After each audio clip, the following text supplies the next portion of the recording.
Hi, Alan Stratton from Woodturning. A while ago I made this vase out of cherry, and in this one I cut it in the middle and hollowed from both directions. And I tried to disguise the joint with this bead.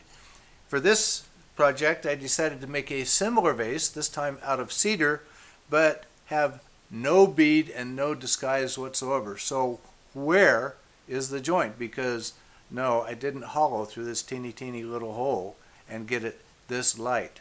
So the joint here in this case is actually here in the very bottom, about 1/8 of an inch in from the outer radius. So let's make this light hollowed vase out of cedar.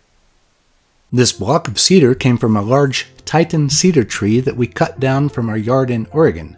Yes, we did haul it when we moved. It's a beautiful wood. For now, I've mounted it between centers. My bowl gouge will have to do for rounding it over.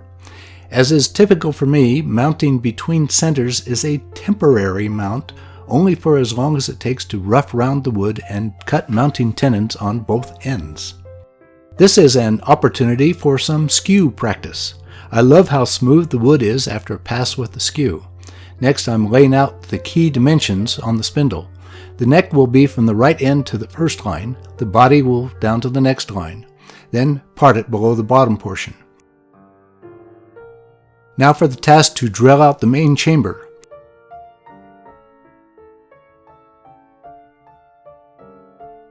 My bit is shorter than the target depth, but the Jacob's chuck is smaller diameter than the bit so that I can drive the truck into the hole to the target depth.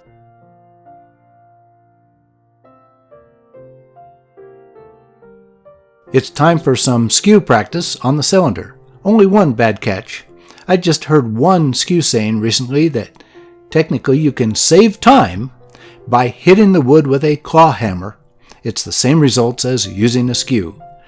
Well, no. A skew is worth learning.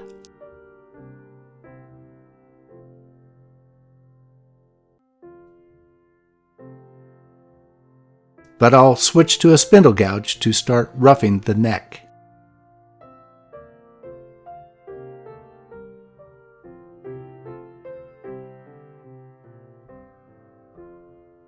Before I go too far, I need to expand the bottom for a mortise to receive the bottom plug.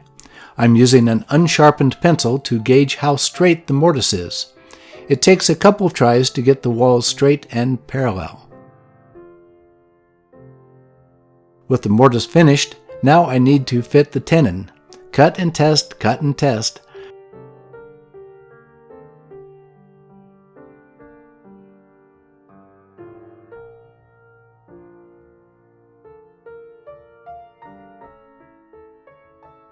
Then, when it is too small, move down the stock a little more to try again.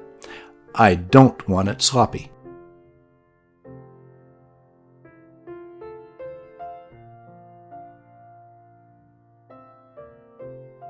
Now to glue it together and let the glue cure thoroughly.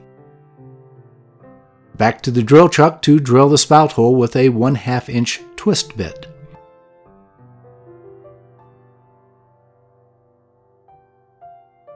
With a fresh glue joint and very long spindle hanging out from the headstock, I'm going to have some insurance and use my steady rest while I form the top of the spout. I'm using a spindle gouge to widen the hole at the top of the neck.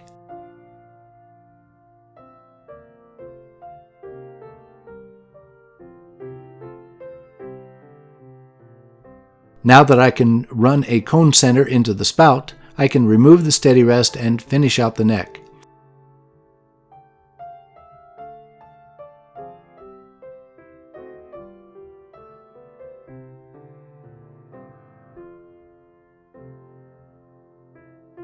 I just need to be sure not to go too far down from the neck. That would be a disaster if I cut into the hollow.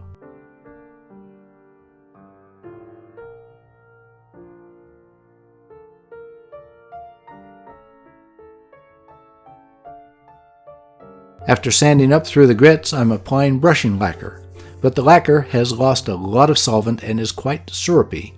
I'll have to sand it all down again.